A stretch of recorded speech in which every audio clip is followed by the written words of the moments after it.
in a lot of pain. She had very short hair, her hands were bent, red, splotchy, scaly skin. Doctors were telling me that they wanted to hit me with these really strong drugs, and I'm like, you don't know what I have. She was quite distraught. She had an unfortunate constellation of symptoms. If you can't tell me what it is, how can you treat it? She didn't have a lot to say, and she was succumbing to her fate, as it would seem. The suffering was so great. I would have done anything to find a cure.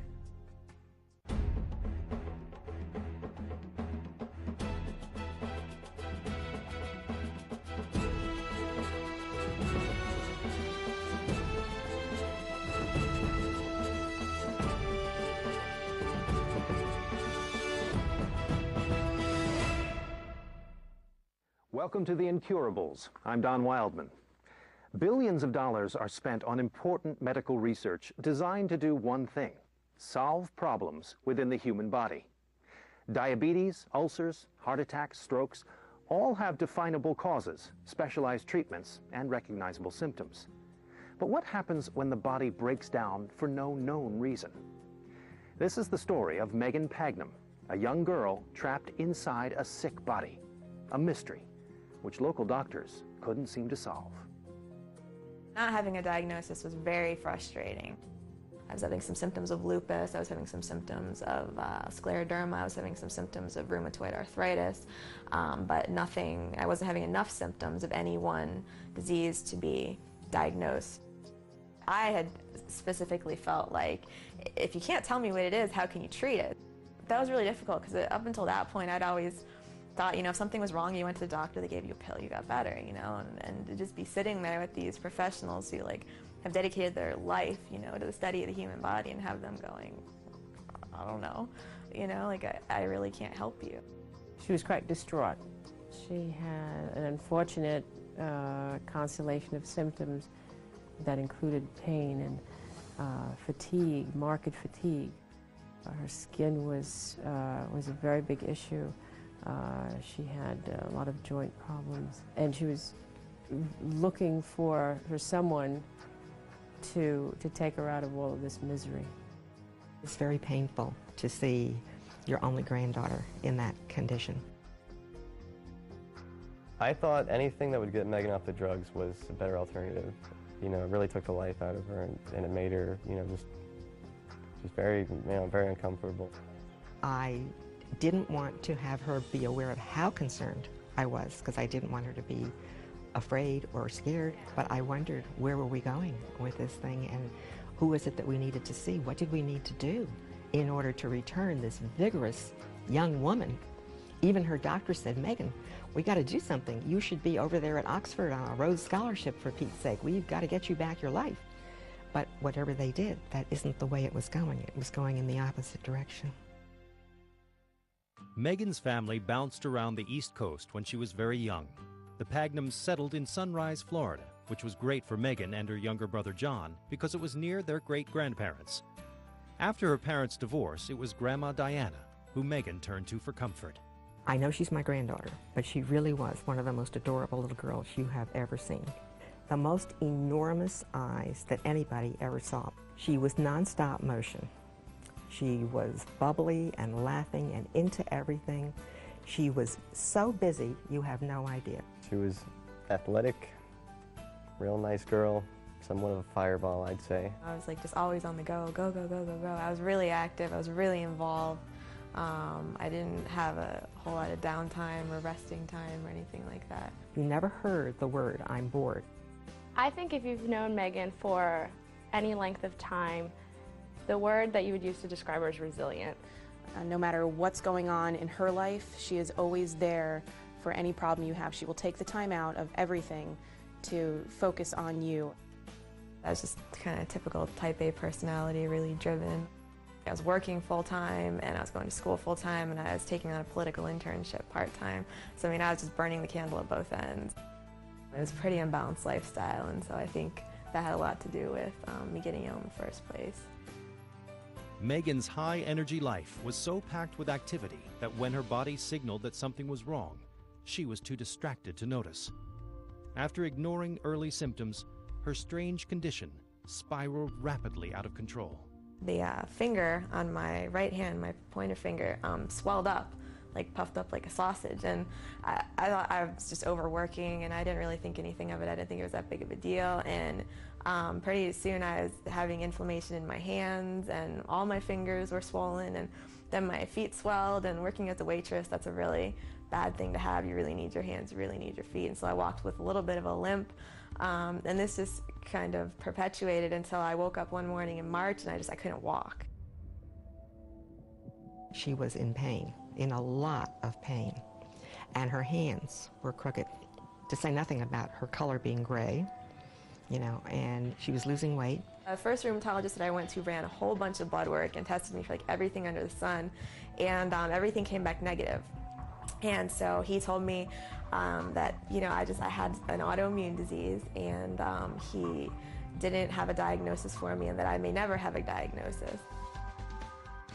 Doctors who were telling me that they wanted to hit me with these really strong drugs, and I'm like, you don't know what I have. It's also very frustrating because, like, you don't know, you know, and you're left in the dark about something that's going on, you know, with your own body and your own health, and like all these things are happening and nobody can tell you why, and you're just like, what did I do? What can I do? And, you know, no one knows. I declined all the stronger drugs. I declined all the immunosuppressants, but I was pretty much non-functional at that point. So I did agree to go on an anti-inflammatory called Mobec. If the stiffening and the hardening of the joints extends to stiffening and hardening of other organs in her body, it can affect the health of Megan in a very severe way.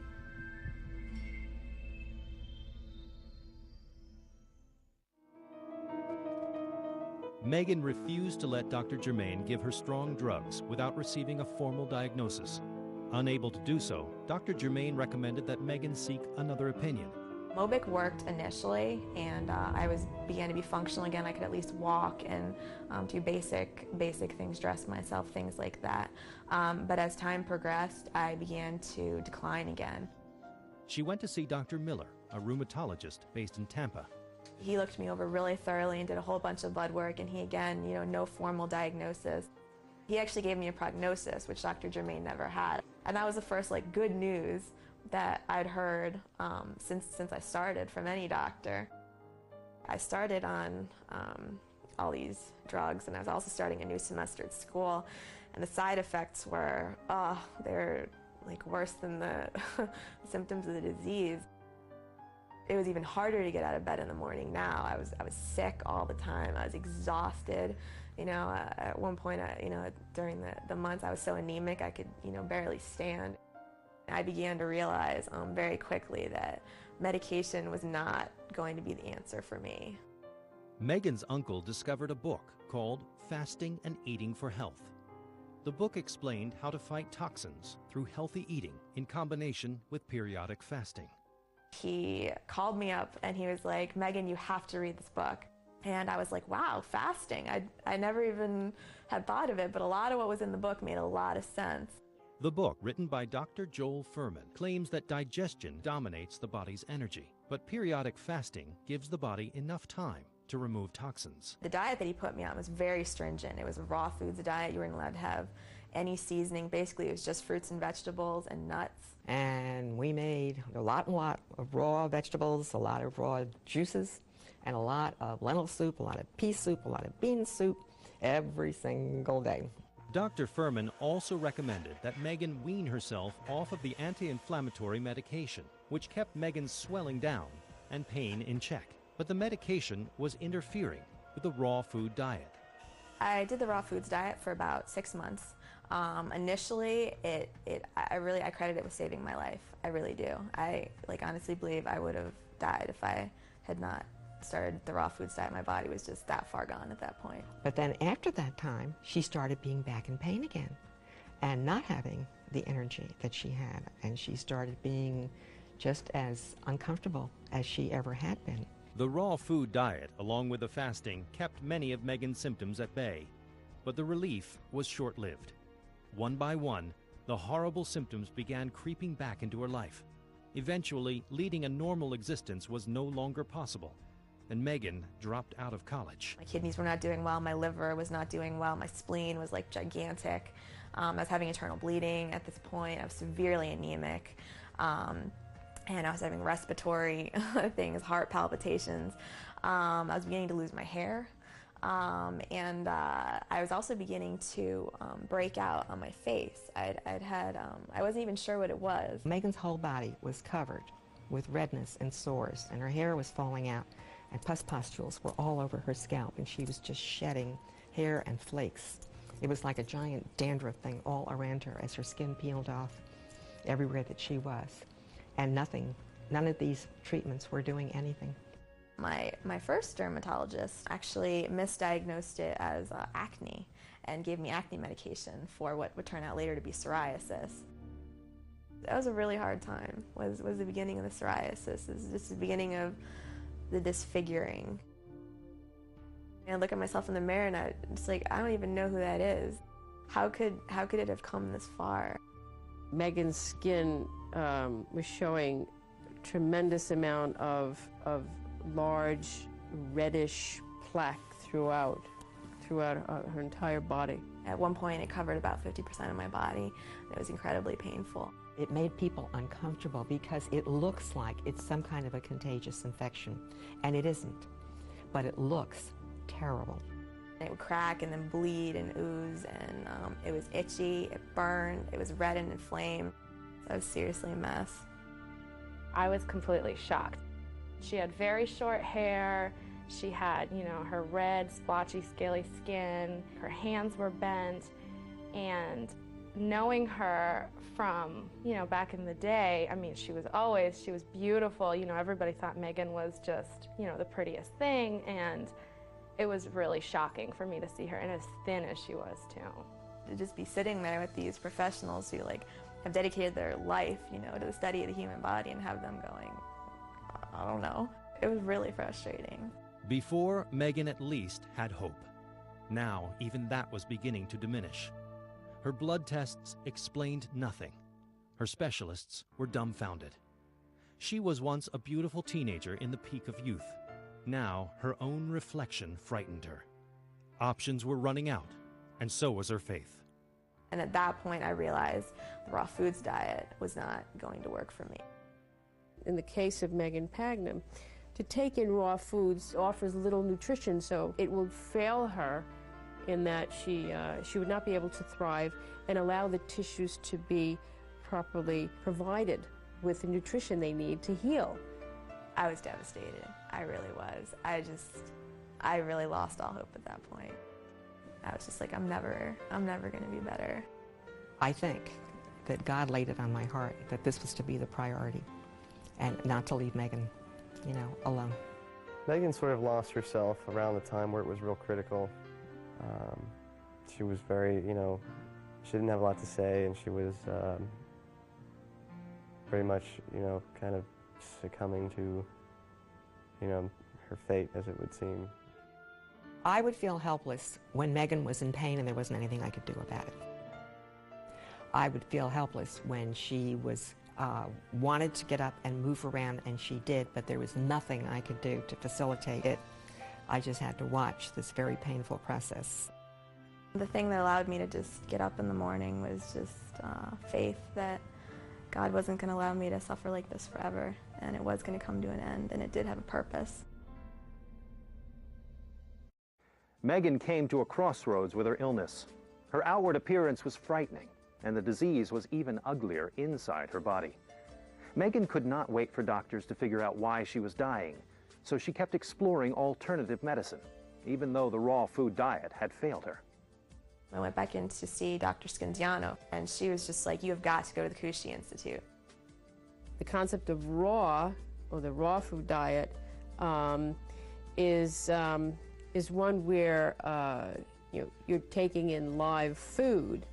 However, the body, in general, all of our bodies, are not suited to assimilate raw foods completely, and therefore we can't absorb everything properly. And if a body is sick or diseased, it really has trouble absorbing, assimilating the raw food. Macrobiotics applies heat to most of the foods. And about the end of June of 2005, I flew up to Beckett, Massachusetts to the Xhukhi Institute. I kind of knew right away during the introduction that this was going to work. While I was up there at Xhukhi, I had a counseling session with Lucy Baranda. She chose me for counseling. I was happy because I have the experience in my back and I have faith she can cure. She sat down and walked me through my symptoms. The first thing when she started to talk with me and I said, your kidneys are very weak. We can see, because in physiognomy, we can see what is the organ more weak in the person. In her case was the kidney and the intestine. She was able to tell that I was anemic, for example, by looking at the color of the whites in my eyes. The skin, the power of the skin is to take out something is bad enough or toxin. And when your kidneys are not functioning properly, your body secretes toxins through the skin, which is what the psoriasis was. She then talked to me about the basics of macrobiotics, in which you eat foods that have a neutral effect on the body and therefore allow your body to heal. So instead of spending all your day, with your body going like this, you just eat balanced foods, and that has a healing effect on your body. She stayed here only for 1 week. In 1 week, she understood how much bigger is the power of the food, how to change our way of life, our behavior, how much powerful can be for the healing. She put me on a very specific healing diet that was tailored to the exact symptoms that I was having. And in the moment she started to eat better food, the blood was better quality, she don't need to continue to disintoxicate. All these spots start to disappear little by little. I began to notice a difference immediately, like from the first day that I was there, just a difference just in energy. I've had much more energy. I'd still been up to that point, still pretty tired, and the medication just really drained me. We were elated to see her looking brighter and feeling optimistic and being hopeful. When Megan came back from the Xhukhi Institute, she was well enough to be preparing her own foods. And she went shopping to the health food store, and she came back with udon noodles and all this stuff, and also her vegetables and all the Japanese vegetables. She took all of these and she started cooking. I thought it was delicious. You could definitely see a marked difference in her. She said the only thing she did differently was change her diet, so clearly I attributed her looking better, feeling better to the diet. I could tell that she was going to be fine. Everything was going to be fine from that point. She was a person again. Modern medicine could not provide the answers that Megan needed, so she took matters into her own hands. Her search for answers paid off. Macrobiotics healed her kidneys and stopped the anemia. Her hair, skin, and energy recovered. Megan felt healthy again. Macrobiotics has freed me to be able to lead a normal life. I continued to do macrobiotics, and in December of 2005, I was able to finally come off of the steroids completely. And I also graduated from college. I was able to go back and retake my final exams and finish my senior thesis, and so I graduated. I got my bachelor's degree in 2005, and then I started full-time work again in January of 2006. When she came here for her birthday a year ago, we became very aware of what a very special day this was. And Megan turned to the three of us and she said, I want you guys to know that I know I wouldn't be here if it wasn't for you three. And there was a very good chance that I wasn't going to make it to this birthday, and thank you. Needless to say, there wasn't a dry eye, in the house when she said that, because we all realized that it was absolutely true, that we might not have been able to celebrate that birthday. It was a complete turnaround for her, and it's given me a different outlook now on alternative medicine. Before I was kind of skeptical, I figured modern day medicine, there's got to be something. And now looking at alternative medicine, and a change in diet can save your life, I'm not as skeptical as I was before. The people are right here looking for cure, but really macrobiotic is not the house of miracle, because the miracle you have to make it. The miracle is because you decide to change. The miracle is because you are tired to suffer. You are tired to have miserable life.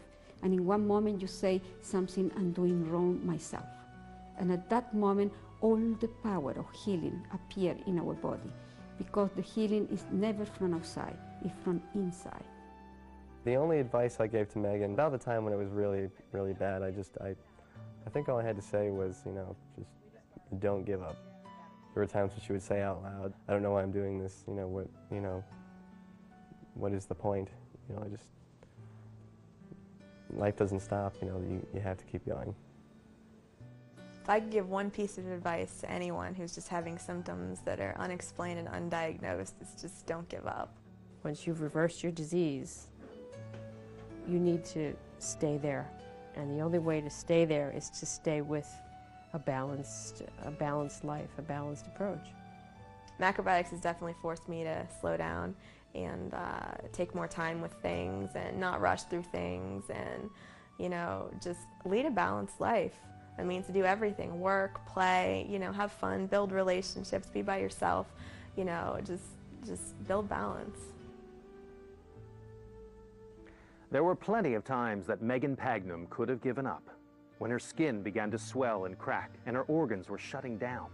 She knew the end was coming, but Megan remained strong. She recognized that she had to help herself to get better.